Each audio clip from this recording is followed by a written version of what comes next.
Allô les amis, j'espère que vous allez bien. Dans cette vidéo, je vous montre comment faire une recherche d'université sur le site officiel du gouvernement du Nouveau-Brunswick. J'ai remarqué que beaucoup de personnes sont de plus en plus intéressées au Nouveau-Brunswick. Pourquoi choisir le Nouveau-Brunswick? Vous le savez déjà, parce que c'est une province de l'Atlantique qui tend à être moins chère par rapport aux autres provinces. Donc, si vraiment vous faites une recherche sur une université, je vous ai déjà parlé des universités francophones. Aujourd'hui, on va mettre l'accent sur les universités et collèges anglophones. Alors, c'est une petite province, mais les opportunités importantes. Donc, on est sur le site officiel du gouvernement du Nouveau-Brunswick, comme vous pouvez le voir. Et comme on vous l'a toujours dit, l'information est accessible depuis votre portable également, depuis votre tablette. Vous n'avez qu'à aller sur Google et faire une recherche. Donc, vous allez sur résident, et vous cliquez sur université et collège. Donc, chaque province a son site officiel. Si vous faites une recherche sur Wikipédia et que ça vous donne pas ce que vous voulez vraiment, vous pouvez juste cliquer gouvernement du Manitoba, gouvernement de l'Ontario, gouvernement de la Nouvelle-Écosse. Et quand vous allez arriver sur le site et voir toutes les opportunités qui s'offrent à vous en termes de programme, en termes de formation, tout ce qu'ils offrent vraiment. Donc, vous pourrez le voir. Alors, université et collège. Donc, on a ici, ils ont catégorisé les universités publiques, les collèges publics et bien évidemment les autres options d'éducation. Donc, aujourd'hui, comme je l'ai dit, je vous ai déjà parlé du CCNB, de l'Université de Moncton. N'oubliez pas, même si ces universités sont là, vous devez toujours vérifier si elles peuvent vous donner accès à un permis de travail post-diplôme après avoir étudié dans ces universités-là pour éviter de vous retrouver dans un pétrin après vos études. Donc, c'est sûr que l'Université du Nouveau-Brunswick, pour sûr, c'est une université publique, ils offrent un permis de travail post-diplôme. J'ai aussi vérifié le New Brunswick Community College, ils offrent. Également aussi Crandall University, je pense aussi qu'ils offrent. Donc, on va voir deux, principalement le New Brunswick Community College. Donc, ça, c'est ce que je recommande pour le collège. C'est l'équivalent du CCNB, Collège Communautaire du Nouveau-Brunswick, du côté francophone. Donc, ici également, admission et finances. Et également, l'admission ici, c'est 100 dollars. 100 dollars pour les étudiants internationaux, Student Services. Donc, si vraiment vous avez un programme en tête, mais que vous choisissez le côté anglophone, voici une université que je vous propose, New Brunswick Community College. Bien évidemment, les amis, je le précise encore, il vous faut un passeport pour l'admission. Parce que beaucoup de personnes sont venues me voir et ils n'ont pas de passeport. Comme tu as besoin d'un passeport, l'université se demande ton passeport. Ne l'oubliez pas, au cas où vous ne le saviez pas, tant mieux pour ceux qui le savaient. Vous avez besoin d'un passeport.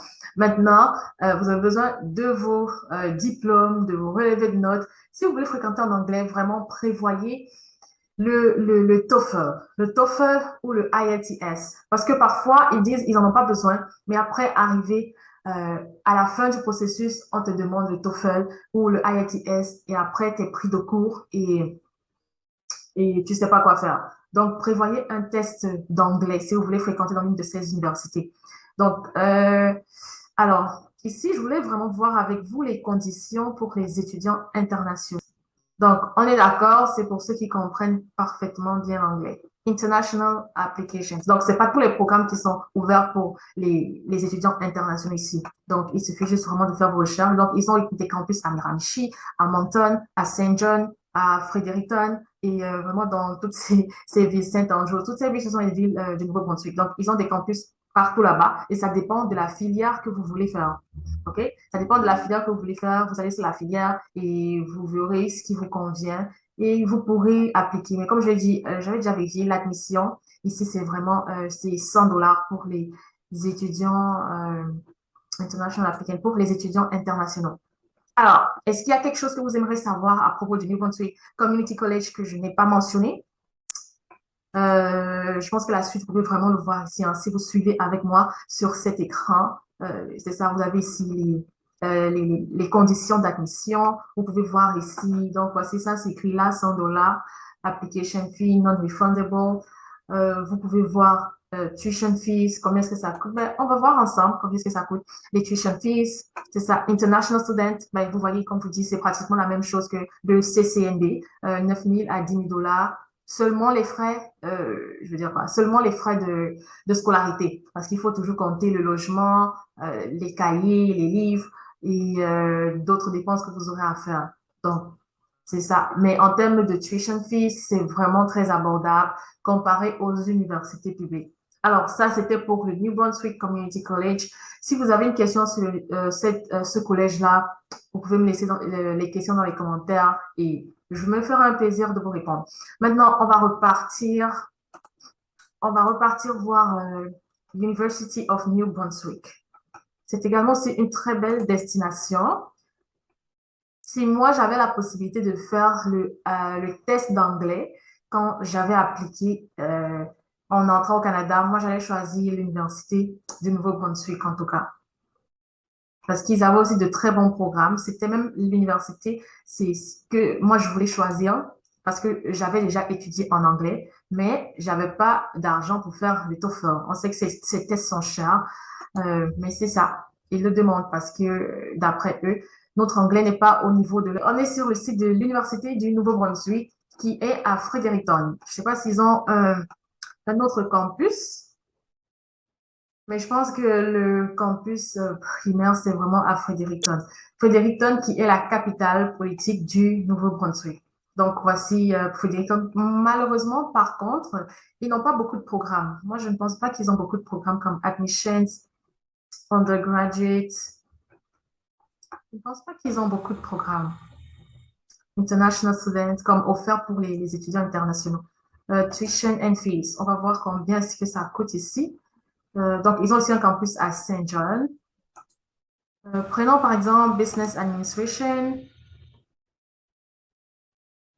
Par exemple, Business Administration. Donc, si vous cliquez sur un programme, vous allez recevoir un PDF que vous pouvez télécharger. Alors, juste pour un exemple, essayons d'agrandir ça. Donc, on va juste voir comme le total. Le total. Donc, ici, c'est par semestre. Vous voyez, c'est par semestre. Donc, ici, on dit pour un semestre d'automne, fall, on est déjà à 11 000 dollars. Winter, pratiquement aussi 11 000 dollars. Donc, on est déjà à 22 000 dollars pour une seule année d'études. Donc, si vous devez faire 3 ans ou 4 ans ou encore une maîtrise, sachez déjà que vous devez préparer vraiment plus de près de 25 000 dollars comme le demande IRCC de prime abord, ok? Donc ça, c'était juste un exemple pour vous montrer comment ça coûte. Bien, vous savez, l'université est doublement plus chère par rapport au collège. Donc, je vous ai déjà montré. Et ici, également, on va voir les frais d'admission. Comme les frais d'admission, c'est pratiquement aussi un peu la même chose, comme 100 à 150 dollars. Prévoyez toujours 100 à 150 dollars pour les frais d'admission. Et également, chaque programme, généralement, a ses conditions. Donc, vous voyez ici, il demande le TOEFL ou le IELTS et avec les notes requises. Overall score 85, 6.5, 60, c'est ça. Ils ont aussi d'autres tests. Si vous utilisez aussi Duolingo, ils acceptent aussi Duolingo. C'est déjà un pas parce que le TOEFL et IELTS sont pas mal quand même difficiles. Donc, ils acceptent aussi Duolingo. Et ouais, donc vous regardez toutes les conditions. Généralement, pour tous les pays d'Afrique, ils demandent des tests. Alors, vous voyez, c'est très cher. Donc, moi, je vous recommande vivement le New Brunswick Community College. If you're an English person and you see this video, I recommend New Brunswick Community College to study in New Brunswick. It's cheaper, it's affordable, and I think you will like it. Like New Brunswick is one of the cheapest provinces in Canada. Okay, so that's all for today. C'est tout pour la vidéo d'aujourd'hui. Que vous soyez francophone ou anglophone qui aimerait fréquenter dans une université anglophone du Nouveau-Brunswick. Le Nouveau-Brunswick est la destination que beaucoup de personnes prisent depuis vraiment la pandémie. Ils ont beaucoup d'opportunités également pour les étudiants qui veulent rester. Et c'est ça. Ben, si vous avez d'autres questions, ben, il y a aussi d'autres universités comme, je pense, Crandall University, mais c'est vraiment ces deux-là que moi je recommande si vous fréquentez du côté anglophone. On va juste faire un quick stop pour voir encore les autres universités qu'ils proposent.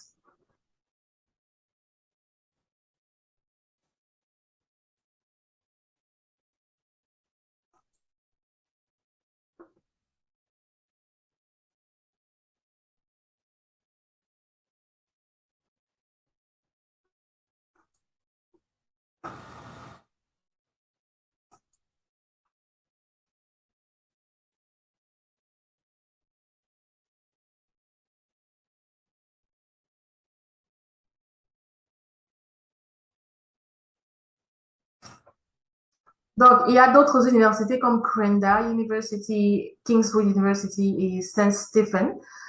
Si vous voulez, je pense que Saint-Stéphane, c'est plus pour les trucs de théologie, les études en théologie et tout le blablabla, mais ça ne donne pas accès à un permis de travail pour diplôme. Crandall, si. Donc, c'est quelque chose que vous pouvez également regarder, mais moi, je recommande New Brunswick Community College et University of New Brunswick. OK? Donc, c'est tout pour cette vidéo. N'oubliez pas de checker toujours sur le site toujours de IRCC si l'université vous donne accès à un permis de travail post-diplôme après les études. Merci à tous ceux qui ont suivi cette vidéo jusqu'à la fin.